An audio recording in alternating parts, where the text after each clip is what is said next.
Hello, it's Laura from LKMusic here. I'm here to talk to you about my crowd experience at the Primordial General Mayhem last weekend. Now, it's taken me a week to get this filmed because the come down was so intense that I felt like sleeping all week because nothing will ever be as good as the past weekend. I arrived on the Thursday because press and the people that was taking me, they're also volunteers. So what they do is the whole festival is run mostly by volunteers. And we turn up, and I wasn't quite expecting the number of volunteers, all of whom have bought their tickets. Like, I'm not convinced any of them got, free tickets for volunteering.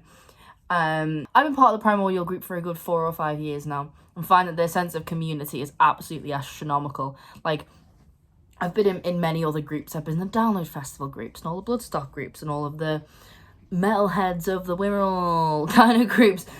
And I've never, ever found a community so tight. The amount of marriages and babies that have come out of the Primordial group is gargantuan. And in the description box, there is my EG1 code, which will get you three free months of Primordial radio. After that, it's only $5.99 to continue. The music started on the Friday, so when we turned up on the Friday, the sun was out, but there was so much wind. I don't know if it was where they are. I don't know if it was just sheer dumb luck. But to be honest, sitting here now, the wind is the only thing I can think of to complain about at this festival. The campsites were beautifully laid out. I didn't meet a single horrible person. There was children. I mean, as a rule, not a child person. But the children there were just incredibly well behaved. They were such good kids and they were a right laugh, and I met some badass little dudes, and I'm made up because if that's the next generation, I can live with that. I can absolutely live with that. So the music starts on the Friday, starts at about 4 o'clock. So over the day I can see the campsite filling up, and I see a lot of my friends, introduce my friends that I've taken with me to a lot of my friends that they've never met before, because again, I've been part of this community for a very, very long time. And it's just lovely. It's just lovely. Even if you don't know people very well and you've maybe commented, the amount of people that were just pulling me to one side being like, hello, Laura, and I'd never met them before. Just like, hello, how are you? And you just chat to everyone. I think you could probably chat to every single person at that festival. On the Friday, though, we had... The first band that were on the Friday were Cage Fight, which is... there were members of Tesseract in that band. And they were good. I mean, as a rule, not my thing. I'm not necessarily into distorted, screamed, growled kind of vocals. But those that are had a really boss time. They absolutely loved them. It's very rare you see a woman sing like that in general. Speaking of women, 60% of the bands at the PGM were female fronted.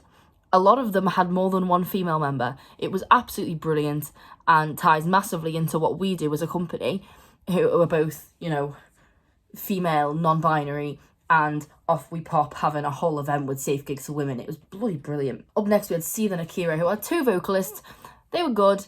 The layout of the stage, so you had one stage this end of the room, the other stage the other end of the room, disabled platform and some stalls in the middle, merchandise. The Sophie Lancaster stall was there, heavy metal therapy, there was a vegan stall, and there was jewellery, I think. And you'd have to go from... There was no clashes. It was a bit like old Sonosphere, really.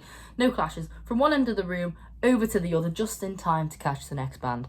Which I think's fine, but it means that it's quite hard to kind of eat.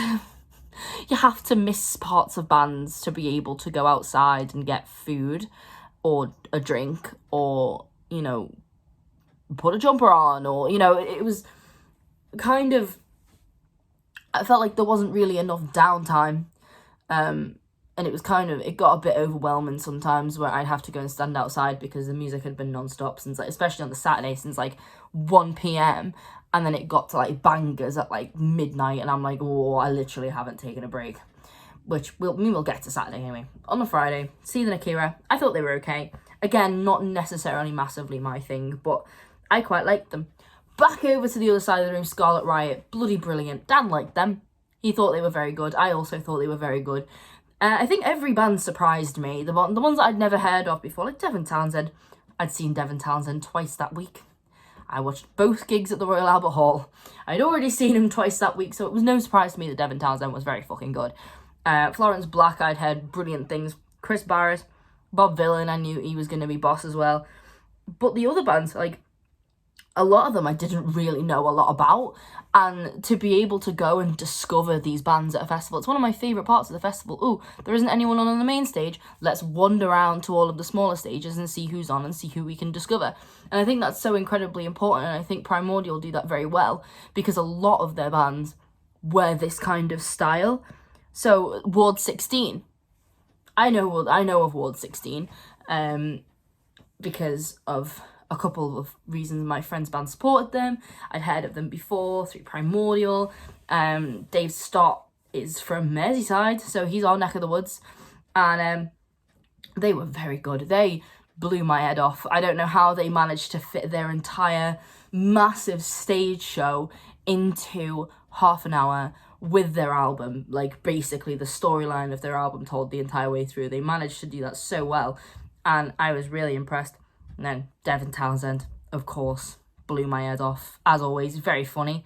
It was quite nice to see him without his in-ears in, because I was very close to him the Sunday at the Albert Hall, but to be this close, and if I yelled, "Hello, Devin Townsend," loud enough, the man would have been able to hear me. Like, there was he had no in-ears in, he could hear everyone perfect, he was just responding to people in the crowd. It was really nice and quite down to earth to see a man so, like, significant in the music scene at the moment just being so chill. And Ginger Wildart's another one that does that, but he wasn't playing. Next year, I hope. Primordial, if you're listening. And Millie Manders and the Shut Up. Now, again, Millie Manders isn't necessarily my thing. I like her style, though. I think Millie's played every single PGM, from what I can gather, like, working her way up the stages. And I saw her acoustic set last year, and she was brilliant. She's another one, just incredibly charismatic, very, very good front woman, really good band, and just really feel good. And another one that pleasantly surprised me again. And Florence Black headlined, who jumped in last minute and were brilliant. Like, there were only 3 of them. But to be fair, Florence Black was not the main event of the evening. I'm lying. They were very good. After the bands finished playing, there is what we call bangers. So bangers is the Friday nights on Primordial where they just play shit to get you hype. And there are a couple of people who do bangers, but probably the most famous bangers presenter of all time used to do it on Twitch. Didn't you, Ted Rock? So Friday we had Ted Rock doing bangers. Very, very fucking brilliant set. Always is. It was last year as well. So they finished at midnight. Bar was still open till 1. It was very cold. I was a bit tired. Me and Scouse Dave went back to the tent. Fell a kip. Oh, what a great time. Saturday was a much longer day music-wise. We had music all the way from 1 o'clock till midnight. It was just non-stop. Like I said before, it got a bit overwhelming sometimes. And it was fine because you could go outside and take a break. Like, the bar was outside. There were about 6 different food vendors.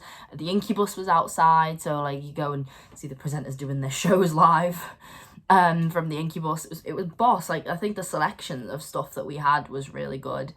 So the first band on was Delilah Bond. Now, I'd seen last year Hands Off Gretel. And it's Lauren Tate's alter ego, Delilah Bond, that I'm pretty sure she set up during lockdown. All over TikTok. That's how I found her anyway, during lockdown over TikTok. It's an incredibly feminist movement. I think their music's absolutely outstanding. They had a dance routine. What kind of bands have a dance routine? None of them. More bands need to have a dance routine. I want to see Slipknot have a dance routine. That's what's happening. Slipknot do the Macarena. Do it. We need that.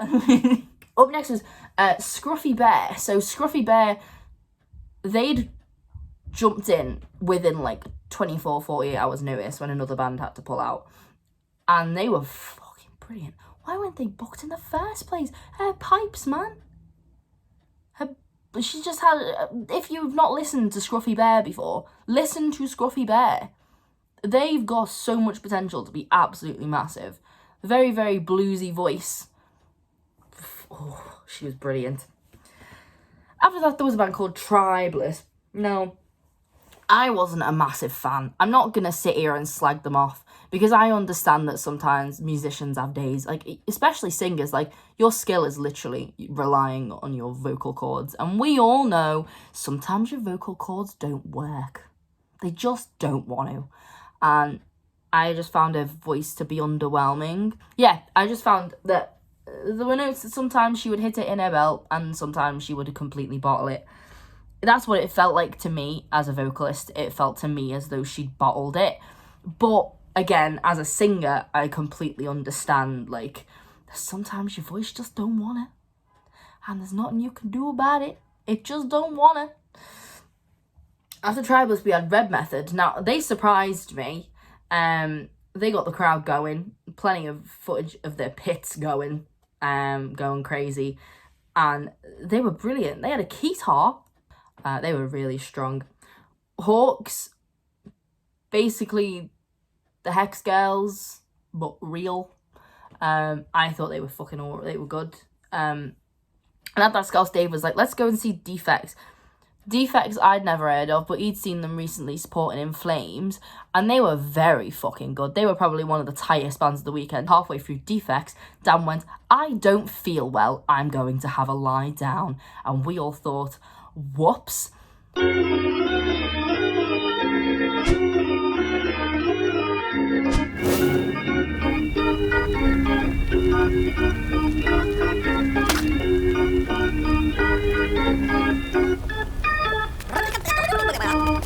Down to that, I missed Scarlet Rebels, Vex, The Hot Damn, and As December Falls. I missed all of them.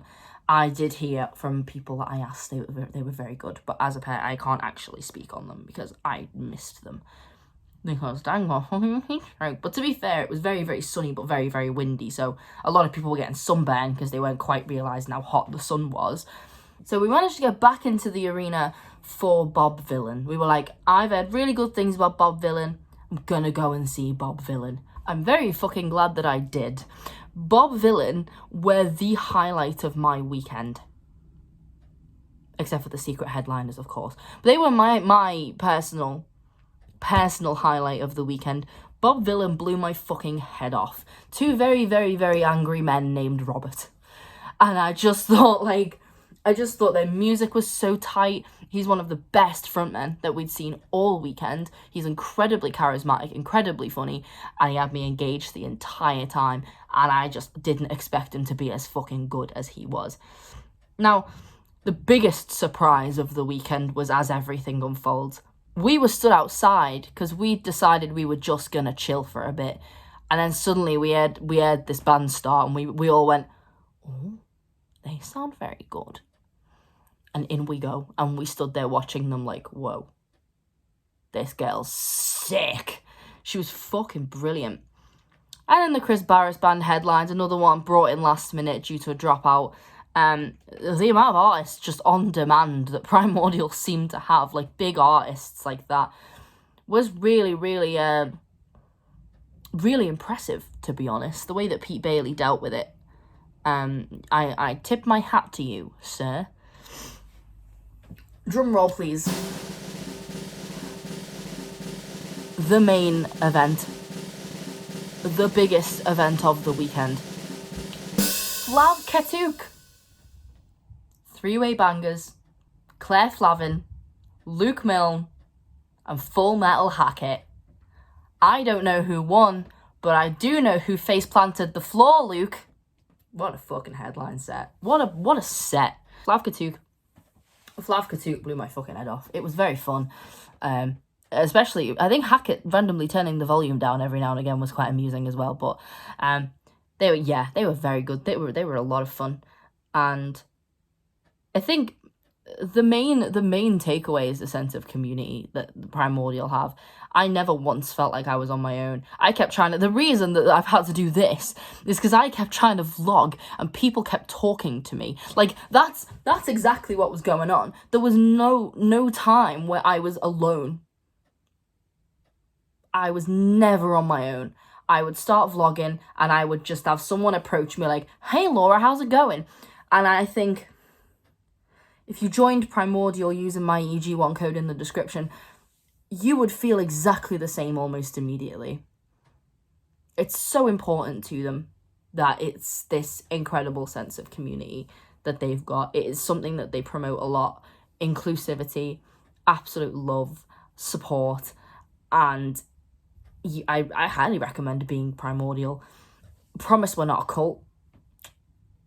I was blown away. It is truly, this whole weekend definitely made me want to keep this going full time. After this weekend, I want to do that and this for the rest of my life. I have no interest in anything else. This is the only time that I stood there. I worked this festival. I had incredible support around me from professionals in the industry, and it was so worth it. Anyway, I'm at Download next. I suppose that's probably my next one of these, is Download. Oh, I could do MCR. No, I won't. I'll do Download. Download's my next one.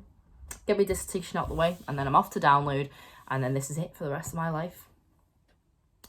Thanks for listening. Thanks for coming, and I hope to see you at the next PGM.